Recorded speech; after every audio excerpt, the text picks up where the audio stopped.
A particle of mass m and charge q is at rest at a point a00 of a coordinate system in free space. A uniform magnetic field that varies with time t according to the given graph and points in the negative z direction is switched on in a cylindrical region of radius capital R that is greater than small a, coaxial with the z axis. If the time interval is negligibly small, find equation of path of the particle long time after the magnetic field is switched on. देखो क्या हुआ है, all of a sudden within a very small time the magnetic field had changed from 0 to B naught and within delta t time.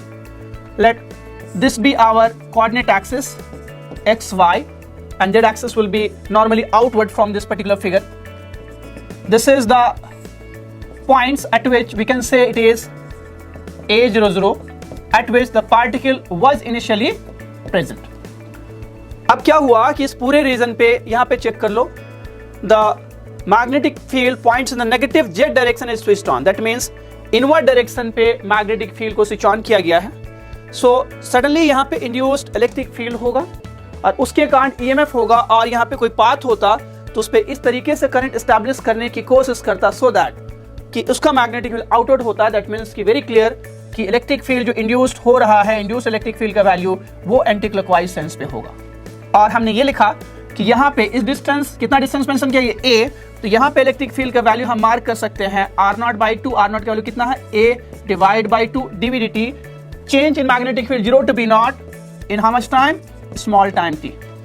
अब यहाँ पे positive charge ऐसे रखा गया था तो कितना फोर्स एक्सपीरियंस करेगा, q into e, that will be equal to qa/2 B naught delta t.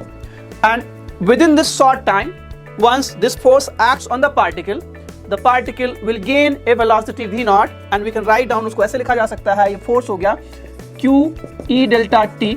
यही पार्ट चेंज इन मोमेंटम होगा, that will be equal to q a b naught divide by 2 must be equal to m v naught. तो यहाँ calculation से हमें ये पता चल रहा है कि वेलोसिटी v naught इंस्टेंटली वो गेन करेगा, वो value q a b naught divide by 2m के बराबर है. अब एक बार ये वेलोसिटी आ जाने के बाद मैग्नेटिक फील्ड इनवर्ट की ओर है और वो फर्दर चेंज नहीं कर रहा है. इसका मतलब अब ये चार्ज पार्टिकल मैग्नेटिक फील्ड में एक फोर्स एक्सपीरियंस करेगा और वो वैल्यू कितना होता है, q v क्रॉस b, और वो चार्ज पार्टिकल एक सर्कुलर पाथ में आएगा. उसका रेडियस जो हम लिखते हैं वो रेडियस कितना होता है, mv डिवाइड बाई qb. तो मैं उस रेडियस को चलो स्मॉल r से लिख देता हूं. ये कितना हो जाएगा, m v की value q a b naught divide by 2m, ये हो गया mv divide by q b naught. This one will cancel out and the value of r is coming out to be a/2. ठीक है. सो अब हमें क्या पता चला, इस पॉइंट पे जैसे ही स्पीड v naught गेन करता उसके बाद ये चार्ज पार्टिकल एक सर्कुलर पाथ पे आ रहा है और उसका रेडियस a/2 है, तो फिर ये इस तरीके का पाथ फॉलो करता. क्लियर है.